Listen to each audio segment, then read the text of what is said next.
से देख रही हैं कि आएंगे, नहीं आए कृष्ण, लेकिन गोपियों का विश्वास टूटा नहीं। भगवान भी कई बार हमारे और आपके विश्वास की परीक्षा लेते हैं। कितने जल्दी हमारा विश्वास टूट जाता है, कितनी देर तक हमारा विश्वास रहता है, टूटता है कि रहता है, भगवान हमारी परीक्षा लेते रहते हैं। सही है। इसलिए किसी भी हाल में भगवान से विश्वास ना टूटे। जब गोपियों को विश्वास था कि कृष्ण आएंगे, तब भगवान कृष्ण ने अपने मित्र उद्धव जी से कहा, उद्धव जी आप जाइए। भगवान ने उद्धव जी से कहा, उद्धव उद्धव वृंदावन जाना, उद्धव वृंदावन जइयो, मैया से यो जय कहियो, याद करत तेरो सांवरो। उद्धव वृंदावन जइयो, मैया से यो जय कहियो, याद करत तेरो सांवरो। 2 दिन का मैं बोल के आया, बरसों की बीती रातें। 2 दिन का मैं बोल के आया, बरसों की बीती रातें।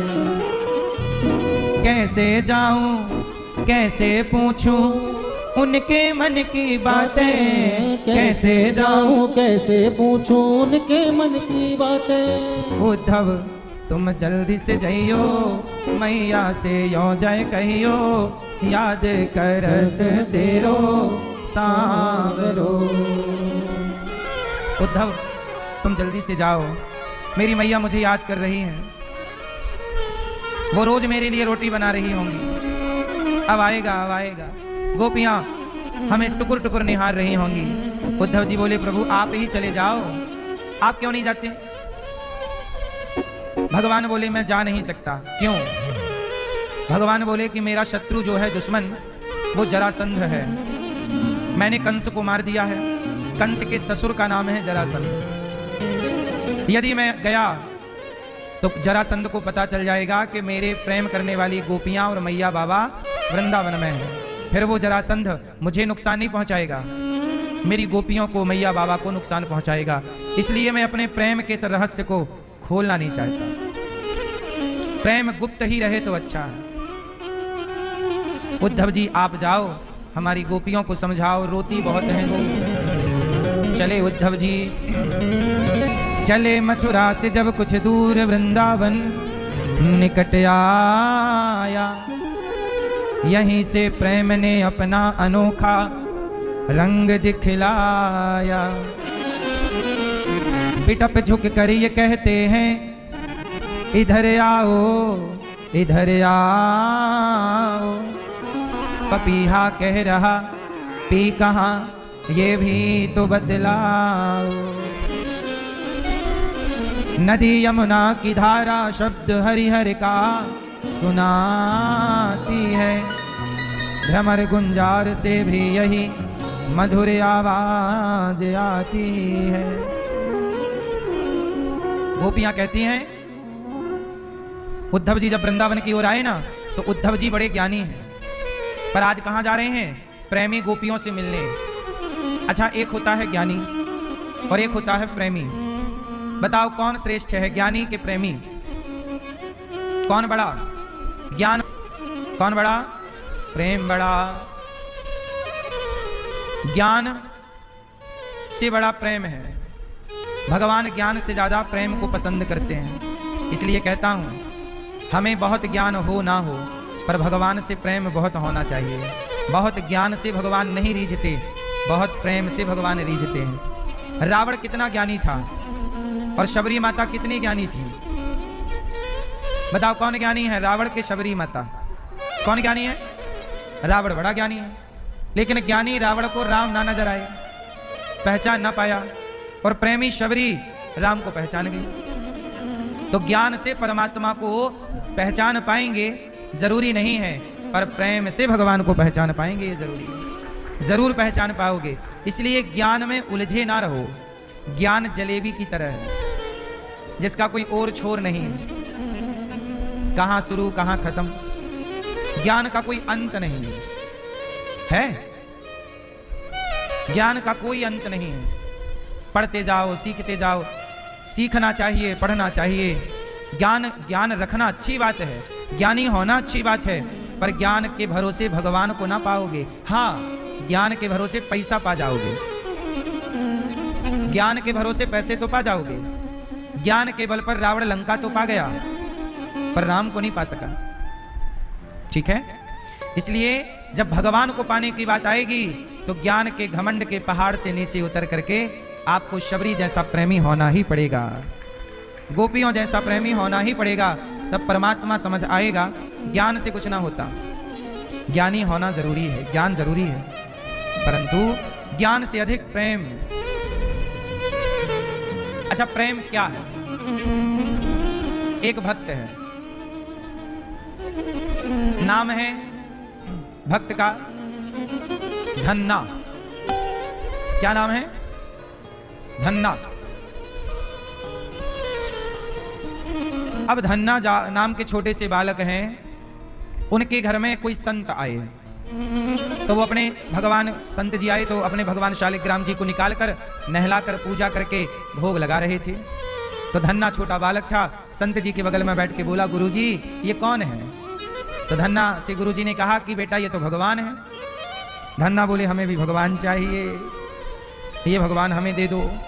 गुरुजी बोले बालक तो हमारे शालिग्राम ही मांग लेगा। अच्छा बालक, हम तुम्हें कल भगवान देंगे। ठीक है। गुरुजी गए नहाने, पास में नदी थी, तो नदी से गोल गोल पत्थर उठा के ले आए। बोले बच्चा मचलेगा तो दे देंगे। अब वो पत्थर लाए, उसको चंदन टीका लगा दिया, तुलसी चढ़ा दी, और धन्ना फिर आए दूसरे दिन, गुरुजी आपने कहा था भगवान दूंगा, आपने भगवान दो। तो गुरुजी ने कहा अच्छा तू छोटे भगवान लेगा कि बड़े? बोले बड़े भगवान। तो बड़ा पत्थर ले आए थे वो नदी से उठा के, चंदन वंदन लगा के तुलसी पधरा दी, कहा ये लो तुम्हारी भगवान। अब धन्ना को क्या पता कि ये पत्थर है कि शालिग्राम है, भगवान असली है कि नकली, ये तो धन्ना को नहीं पता था, पर धन्ना की श्रद्धा और भक्ति असली थी, ये भगवान को पता था। अब धन्ना वो पत्थर ले आया। अब गुरुजी ने कहा रोज पूजा किया करो, भोग लगा के खाया करो। अच्छा गुरुजी। अब वो रोज, अब क्या करे कि उसने चंदन लगाया, नहलाया और चंदन वंदन लगाया। मैया ने कहा जा गैया चरा के आ, तो मैया ने गैया चराने भेज दिया धन्ना को, और अचार रोटी माँ ने बांध दिया कि भूख लगे तो खेत में खा लियो लाला। अब धन्ना अचार रोटी लेके चले, और भगवान को भी लेके चले कि गुरुजी ने कहा था भोग लगा के खाऊंगा, तो मैया ने रोटी दी है तो मैं अकेले कैसे खाऊंगा, अपने भगवान को भी खिलाऊंगा। तो धन्ना बिल्कुल भोला भाला बालक। अब गए गैया चराने, तो गैया तो जंगल में चरने लगी। अब धन्ना को लगी भूख, तो उसने पत्ते वत्ते तोड़े, पेड़ से पत्तों की आसन बनाई, आसन में अपने भगवान को बिठाया, जंगल में फूल उल थे लाके भगवान को चढ़ाया। कहा हे भगवान, बासी रोटी दी है माँ ने और अचार दिया है, आप खाओ बासी रोटी और अचार। अब रख दिया रोटी, कहा खाओ प्रभु।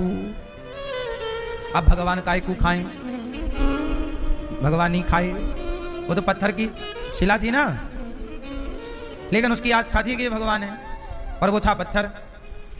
अब बोला खाओ खाओ, भगवान नहीं आए, उसके घर जाने का टाइम हो गया, भगवान नहीं आए। वो रोता रहा हे प्रभु आप भोग लगा, हमें बड़ी भूख लगी है। अब घर गए तो मैया ने भोजन दिया, अब भोजन बनाया, माँ ने भोजन परोसा, तो धन्ना बोला माँ मैं आता हूँ, भोग थाली लेके चला गया अपने कमरे में। भगवान को बोले खाओ, घर में भी भगवान नहीं खाए। आज पूरा दिन निकल गया, उसने कुछ खाया नहीं क्योंकि भगवान नहीं खाए। दूसरा दिन हुआ, फिर वही हाल, भगवान को खिलाए खाए ना। तीसरे दिन फिर वही हाल, चौथे दिन फिर वही हाल, 6 दिन बीत गए। अब वो बच्चा ही था, भूखा बेचारा छटपटाने लगा। अब उसकी स्थिति ऐसी हो गई, 7वें दिन मैया ने कहा जाओ गैया चरा के आओ। तो तुम दुबले से कैसे हो गए, क्या हुआ? अब वो किसी को बताए ना कि मैं खा नहीं रहा हूं। अब धन्ना 7वें दिन गैया चराने जंगल गया, उसे चला भी नहीं जा रहा ठीक से, कमजोर पड़ गया ना, भूखा है। अब तो भगवान को रखा, कहा प्रभु क्या गलती हो गई नाथ, क्या अपराध हो गया, क्या हमसे पूजा करनी नहीं आती, क्या हमसे भोग लगाना नहीं आता? हे प्रभु हम कुछ जानते नहीं हैं। गुरुजी ने कहा था कि भोग लगाना, हमें क्या पता कैसे लगाया जाता है, पर हमें बहुत भूख लगी, आज कुछ नहीं खाए तो मर जाएंगे। हे प्रभु आप भोग लगा लो, हम मर जाएंगे। वो प्रार्थना कर रहा है, हे प्रभु हमसे कोई अपराध हो गया तो क्षमा करो, हे नाथ आओ भोग लगाओ। अब वो इतनी प्यारी प्रार्थना करने लगा,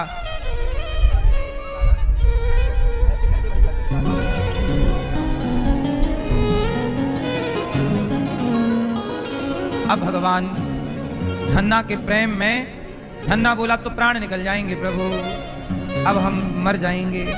धन्ना ने कहा प्रभु आपके सिवा हमारा कौन है नाथ, हे प्रभु हमारी पुकार सुन लीजिए। अब 7वें दिन भगवान शालिग्राम जी, उनके जो पत्थर था वो पत्थर तो देखो पत्थर ही था, लेकिन उस भक्ति की श्रद्धा तो पत्थर नहीं थी।